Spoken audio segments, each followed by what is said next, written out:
वो कौन से नबी थे जिनकी बीवी काफिर थी? आओ। वालेकुम सलाम, वालेकुम सलाम।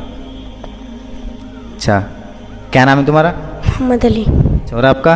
मोहम्मद हुज़ैफा। और आपका? मोहम्मद अफजल। अच्छा, मोहम्मद अफजल।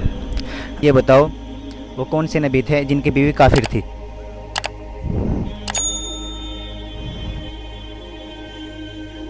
वो कौन से नबी थे जिनकी बीवी काफिर थी? कौन? जिब्रील अलैहिस्सलाम। जिब्रील अलैहिस्सलाम तो फरिश्ते हैं। आपको मालूम है? अच्छा, और आपको? आप बताओ, वो कौन से नबी थे जिनकी बीवी काफिर थी?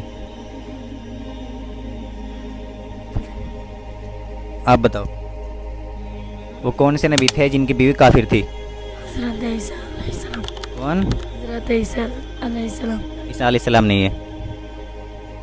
हंसो मत। आप बताओ, आप बताओ। हज़रत दानियल अलैहिस्सलाम। कौन? हज़रत दानियाल नहीं है। लूत अलैहिस्सलाम। हज़रत लूत अलैहिस्सलाम, बिल्कुल सही जवाब। जिनको इन सवालों का जवाब पहले से ही मालूम था वो कमेंट बॉक्स में ज़रूर बताएं। ऐसे इस्लामिक सवाल जवाब वाली वीडियोस देखने के लिए हमारे चैनल को सब्सक्राइब करें।